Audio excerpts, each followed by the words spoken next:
Okay, no, isang magandang gabi po. Isang mapagpalang gabi po, Luzon, Visayas, Mindanao. At sa ating pong bansang Pilipinas, binabati ko po kayo.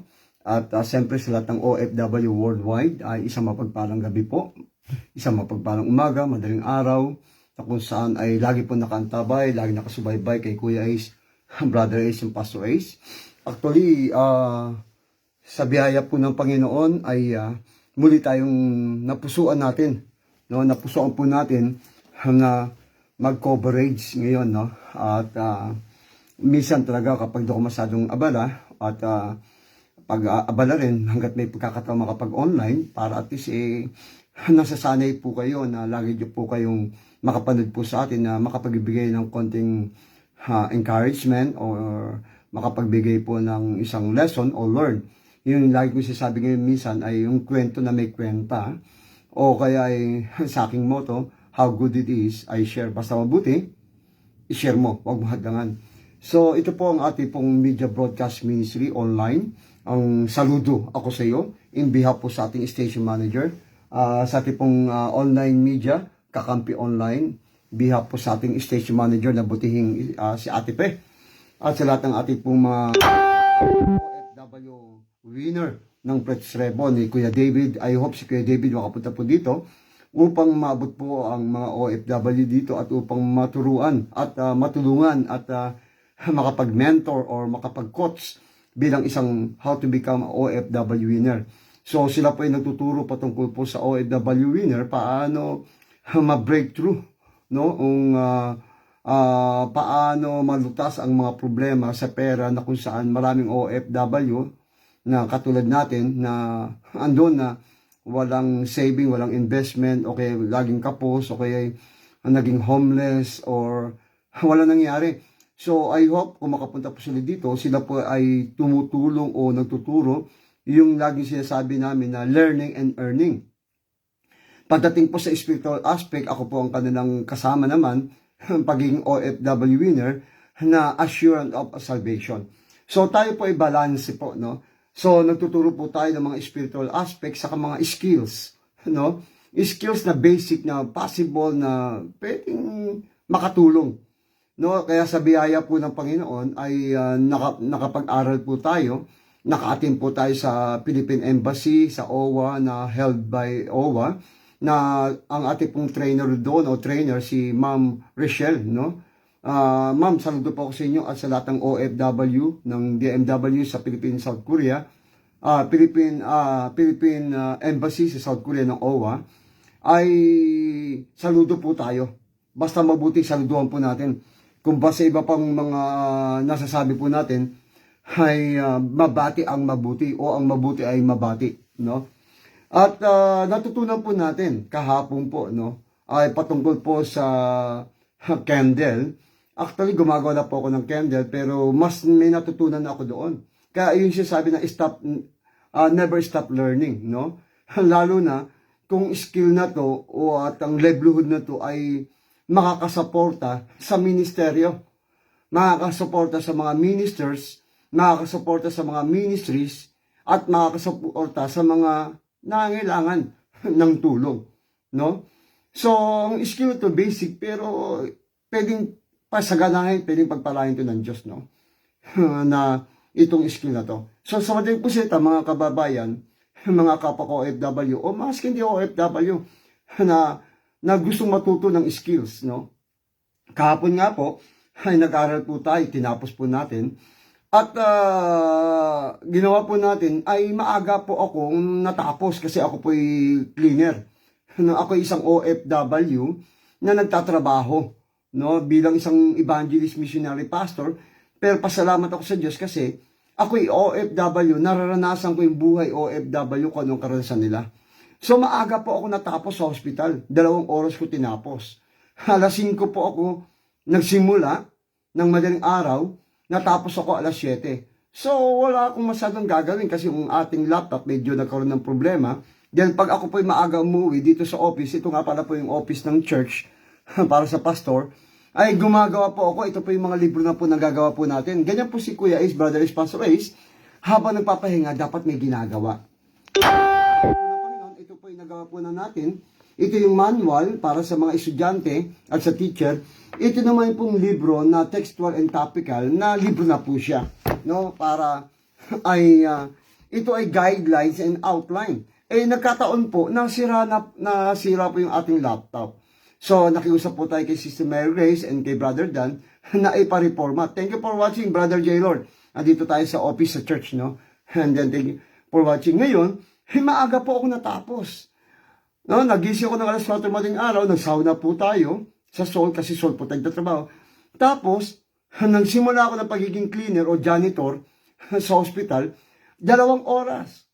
So, sa madaling pusita, sabi ko, Lord, anong gagawin ko? Wala po yung laptop. So, sabihan pa rin, no, nag-message po ako kay Sister Mary Chris. Saludo ako kay Sister Mary Chris na pagkasabi ko na kailangan ko buli ng material para sa Sunday ay may gamit na. So, sabihan ng Panginoon ay talagang suportado ang pastor because of the Lord.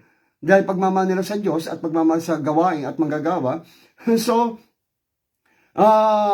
ginamit po Sister Mary Chris na kasi may registration po para sa material. Ngayon, sa mali po sita, pagdating ko dito, excited na po ako. Panoorin po muna itong ginawa ko ngayong sabon. Ang pagkakaganda ng itong sabon na to, actually, ang nalaman ko doon sa Philippine Embassy, yung sabon na yon, wala sila, magandang pagkagawa, ang bango. No, lavender. Ginawa ko agad lavender sa paprika. Pero dumirekta ako doon sa Korean, naka-close natin, na sa Jiangnim, na tinuruan ako, paano ang sabon nalalagyan din pala ng antidoxitan ba yun? Na merong vitamin A. So doon sa Philippine Embassy tinuro walang vitamin A, walang antidoxitan, no? Balala po kayo klaseng pronunciation yan. Basta antay lang po yan, no? So may vitamin A siya. Mas maganda. Tinuro rin po sa akin, binigay po sa akin ng manual ng Korean, tinranslate po natin sa English. Naintindihan po natin. So, mas maganda. No? Kasi, merong vitamin A. Ito, panoorin nyo po ngayon. Ginawa po natin. Siyempre, personal muna ito. Ay ginawa ko. Pero sa Sunday, mas pagbubutihin natin. No? Ito po siya. Nagawa po natin. Kasi nga, habang ako nagpapahinga, nasanay ako nagpapahinga ako na may ginagawa. Panoorin nyo po muna. Ayan. Ito, ako na rin po, bumuli na kagad ako ng box. Ito, nilagay ko muna sample. Ayan, no? Lavender soap aroma. I love it. Now and always. Na, pumasok sa isip ko, no? Tapos nakalagay dito, natural soap. Ayan, no? So, ang ginawa ko lang muna, ay ito lang muna. Pero marami po tayo. No? Ito yung natutunan po natin sa Philippine Embassy. Hanggang ngayon, ito po. Ang ganda. No, sa Philippine Embassy po natin natutunan to. No? Hanggang ngayon mabango pa rin yung lavender. Ang bango. So, naisip ko, gumawa ng lavender. Tapos, ito siya yung paprika. Ito rin siya natural. Ito. Gardenia. Yan. Ngayon, sa madali pong salita, ito na po yung ginawa natin. Panoorin po ninyo. Hindi ko pa nilagay sa box. Ayan. Lavender po siya. Ayan. So, purihin ng Panginoon, no? Nakagawa na po tayo ng sabon. Yan. Itong orange na to, paprika yan. Ang ginamit ko dyan, powder. Ito, wala po siyang powder. Ito po ay, pero itong may powder, ay ginamit din po natin na mayroong vitamin A, antioxidant. Ito crystal ko. Crystal base soap. Ito, strong base soap. No? Lavender po siya, fragrance po niya ay lavenders. Tapos ito, paprika ng powder. Ayan po siya. Tinabil ko na nga po yung mga pabango natin ng konti na lang, no? So, ito po siya. Kaya nakagawa na po tayo, no? Pero may mga bula siya, pero yung iba walang bula.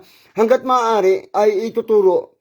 Kailangan ko taga bumuli pa ng isang imbudo na stainless na para hindi siya bumula, no? Ayan siya, no? So, Ayan, iyan na po nagawa po natin kanina. Pag uwi ko dito, nakauwi na ako mga bandang alas 5. Alas 4 pala. Pahinga ng isang oras, ginawa ko na kagad. Ngayon, katatapos ko lang po. Ayan, no? So, mag-ready po kayo. Baka gusto nyo po kagad mag-order dyan mga nanonood. No? Ito pong ating sabon ay maamoy talaga. Mabango. At ang kinaganda nito, binigyan pa ako ng tip. Lagyan ng vitamin A. Merong antioxidant. No? So, ibig sabihin, hindi lang sa mabango, talagang meron pa siyang good for skin. Ito rin po natutunan din po natin, no? Ito po. Ito, natutuwa rin po ako kasi ito po yung nagawa kong kandila na tinuro na po natin dito sa church. Pero ang problema na to, hindi po siya masyadong maamoy. Pero at least kandila siya.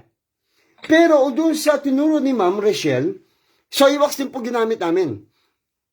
Hindi pa siya nasisindihan, maamoy na siya. Ang tagal, oh. Ngayon, nalaman ko kung bakit. Iyon pala, ang tinuro sa akin ng Korean, kulang ang paglagay ng fragrance oil o scent oil. Dapat pala, 100 ang ilalagay. Ang nilagay ko lang po, 10 ml. Kaya tataka ko, bakit kandila siya, kapag sindihan siya maamoy, pag pinatay na, wala nang amoy. Ito, hindi pa sinindihan, maamoy na. Lalo pa, kaya, pag sinindihan na. At ang ganda ng baso, at sticker. So, papagandahin na rin po natin ang kandila. Kaya sa mga gustong bumili ng kandila ni kay Kuya Ace, maaamoy na, may bulaklak pa. Ha? Pero, ang kinaganda rin ito talaga, itong soap. Ayan, ito yung naisip ko. No? I love it. Yan. Pag nagamit yung sabon niyan, mga kababayan, mga OFW. Ate Nori, thank you for watching. Ito na.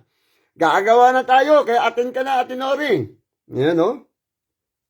Ito naisip mo ilagay. I love it. Now and always. Lavender soap aroma. No? Ang bango talaga. Hindi ko pa tinatanggal, maamoy na siya. Ulitin ko ulit. Sa biyaya po ng Panginoon, mabango na siya, meron pa siyang vitamin A. Meron siyang good for skin. At marami pa akong natutunan na iba't ibang klaseng paggawa ng sabon. Na katulad ng pinaprom, mga pagpaputi, meron din pala sila doon. Pampapula, whatever. Ang dami. Depende pala sa gusto mo. No? Kaya, yan po, ay pinapakita ko lang po sa inyo, dahil maaga nga ako natapos sa trabaho, no? At ito nga pala yung ating pong mga nagdadala rin po tayo ng pabango kasi minsan may mga umu-order po sa atin, may nagte-text. Thank you for watching sa 3,000 view. Ayan. No, at sa susunod, papagandahin na rin po natin ang mga ating mga pabango na bote. Yan ang mga pang-class. Maglalagay na rin po tayo ng sticker niyan sa mga mahilig sa class. Pero wag po kayo mag-alala.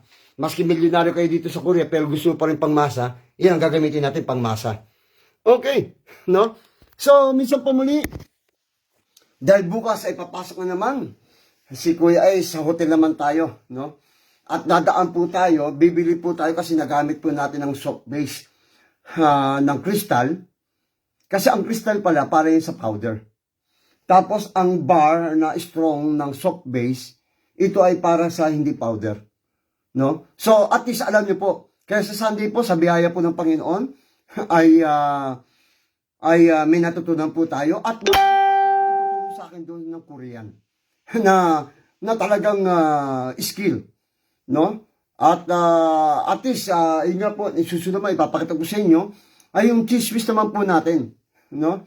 Na kung saan talagang sa biyaya po ng Panginoon, ay last Sunday ay may umorder po sa atin na mga kapatiran. I hope na maintain po natin. So hindi lang po kayo binibentahan ko, kundi ay gusto ko lang po pakita sa inyo na ito ay mayroong quality at the same time ito po ay pangmasa. Thank you for watching, Sir Edgar. No, dito po tayo. Salamat po sa inyo pong masugid na lagi nakantabay, no, nag-live po tayo. So, sa biyaya po ng Panginoon, ang masasabi ko lang po, ay hanggat mayroong pagkakataon, sabi ng Bible na sa Ephesians, redeeming the time. Samantalahin po natin. Grab opportunity. Kaya, hindi doon pinagbabatayan ang edad. Kung maedad ka na. Ako talaga, paedad na ako, pa-senior citizen. No? Paedad na rin tayo. Pero habang paedad ng paedad, hanggat kayang may natutunan. Kasi, para ituro natin po yun sa mga youth generation. No? Ituro po natin sa mga kabataan at sa mga na maiwasan ang paghihirap. Na hindi hirap na hirap. Makaahon sa hirap sa pamamagitan ng pagtuturo ng skill. Iyan po ang kabigatan na binigay po sa atin ng Diyos. Kaya nag-aaral po tayo hanggang ngayon. Nag-aaral tayo ng sita ng Diyos hanggang ngayon po. Tayo po'y nag-aaral. Sa ibayaya po ng Panginoon, tayo po'y nag-i-school ngayon. Nagmamasteral ng divinity. Para lalong mag-aral, para magbahagi ng sita ng Diyos, ay malalim na pundasyon. Kaya nakakagawa na po tayo ng libro para sa mga may tawag na maging preacher, may tawag na maging isang teacher, at may tawag pagiging missionary. Yun ang gusto ng Panginoon, na hindi sayangin ang oras. No? Sinasabi ko po ito, dahil ito yung burden o revelation na expression na gusto kong i-share po sa inyo. Dahil marami pong mga kapatiran, o maraming mga OFW, o marami pong mga nasasayang, na kapag wala akong ginagawa, walang trabaho, hindi alam po anong gagawin. No? So, ini-encourage ko po yun, mag-isip po kung ano pong mga bagay na pwedeng magawa. Katulad nga po ng ginawa ko kanina, maaga po tayo natapos, nasira po ang ating laptop, pinapagawa po natin ngayon, nag-isip ako. At nag-pray ako, Lord, sira po ang aking laptop.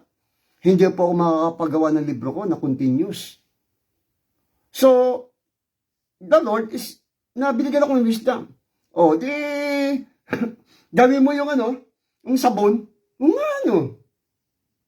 so may ginawa. No? Habang hinintay ko yung laptop, may ginagawa ako. So, meron na mga ultayong gagawin na kung saan, yun yung sasabi ko, habang nagpapahinga, pero pwede palang gawin o hindi masayang oras. Tapos mag-break time. Di ba? Okay. So, minsan pa muli, maraming po salamat kay Brother J. Lord sa ating kapatiran na kung saan ay ginagamit po rin siya ng Panginoon dito sa SGIM, no, bilang mga anak ng Diyos, no. Saludo po ako sa iyo, Brother J. Lord. At siyempre kay Ate Nori, talagang pinakamatagal dito po siya sa Korea, dito sa SGIM. Hanggang ngayon, tapat pa rin po siya sa Panginoon na naglilingkod sa Diyos, no. Kaya nga sabi hindi patagalan kundi patapatan. Kaya Ate Nori, saludo po ako sa iyo para sa Panginoon. Brother J. Lord, saludo po. At kay Sir Edgar, na kung saan ay mula noon hanggang ngayon nakita ko lagi po nakantabay. At sa lahat ng mga kapatiran na nanonood, saludo po ko sa inyo lahat. Naway nakapagbigay ng konting expression, nakapagkonting nagbigay ng inspiration, nakapagbigay po ng konting information. Tandaan po natin, hanggat mayroong kayang matutunan, learning. Kung nais mo makasurvive, hindi maghirap, kailangan mo ng skill, kailangan mo ng ability, kailangan mo ng gifts, kailangan mo ng talent, at kailangan mo ng potential. Pag meron ka niyan, hiningi mo sa Diyos. At least maski pa nakakaraos. Bandang uli, pag pinagpala ka na pa, pinagsaga na, pinagyaman ka, mas marami kang matutulungan. Sinishare ko po ito kasi realidad po, nakatulong po to sa atin at nakakatulong din po tayo. Kaya sa mga merong diyang mayayaman na talaga, kailangan ng kailangan po nating capitalist, mag-invest. Kailangan po nating investor. Kailangan po nating capitalist kasi ang ganda kung meron po tayong katay-up kasi mas marami po tayong magagawa at mas marami po tayong matutulungan. Kaya sa mga nais mag-invest kay Kuya Ace at nais o maging capitalist kay Kuya Ace, katulad niyan, gumawa na po tayo ng sabon, no? Marunong na po tayong gumawa ng sabon, no? Ulitin ko ulit. Thank you, classmate. Good evening, bro. Good evening, brother, classmate ko sa Bible School. At pastor, ka-friend ko pa. Eto, sabihan Panginoon, nandito tayo ngayon, nagbibigay ng konting words of encouragement. Sa pagiging learning, tanggalin mong L, earning. Pag meron kang learning sa skill, ang kasunod yan, earning. The money, the blessing will follow. Bilang may order, no? So, ito, classmate, no? Itong ating gawa. Ayan. Sample ng ating box. Lavender. I love it. No, meron siyang vitamin A. Kagagawa lang natin kanina. No? Tapos, ito. Gumawa na rin tayo ng kandila. Yan. Hanggang ngayon, mabango. Natutunan doon sa, sa Philippine Embassy. Ayan. No? So, meron na tayong kandila. Ito siya. Ito yung sample ng kandila. Ayan ang sabon. Mabango po siya, lavender po siya.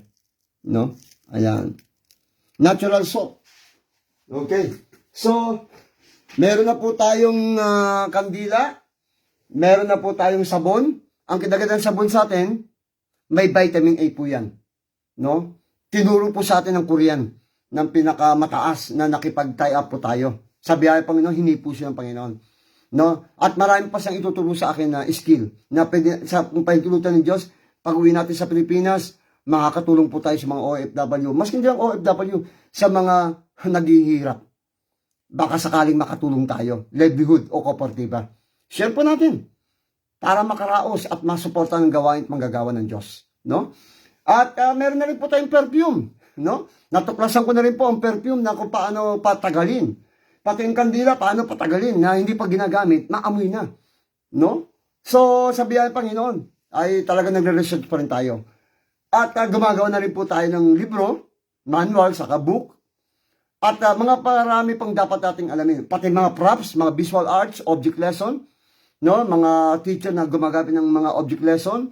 Kung ikaw naman entertainer, mga, ang tawag dyan, mga tricks. Kung naman isang evangelist pastor, ang tawag dyan ay storytelling. Mahilig magkwento sa mga bata. No? O sa ikay preacher, mga visual arts. No? Okay. So, minsan pa muli, maraming po salamat sa lahat ng nanonood. Pansamantala nagpapaalam dahil bukas ay maaga na naman po ang ating pasok. No? Tayo po ay janitor, floor manager, at cleaner. No? Dito po sa hotel naman bukas. No?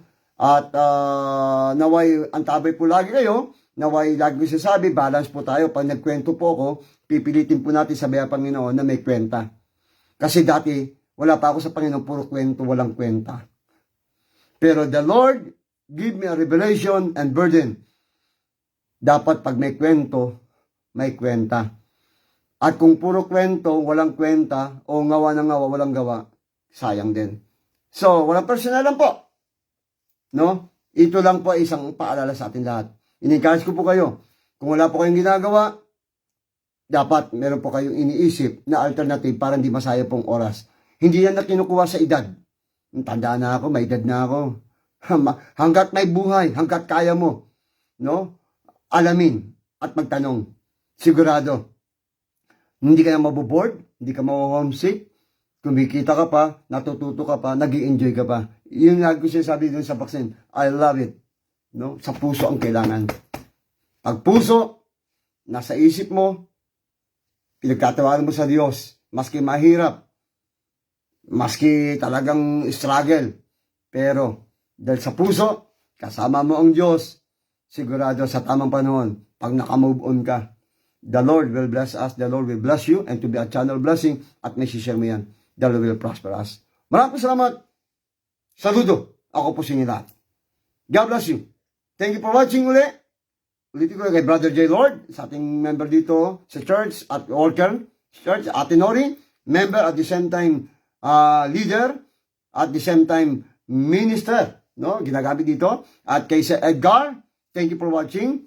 At kay Pastor Rogie Lagtapon, na kung saan aking kabats, classmate, at kaibigan, at kabrother.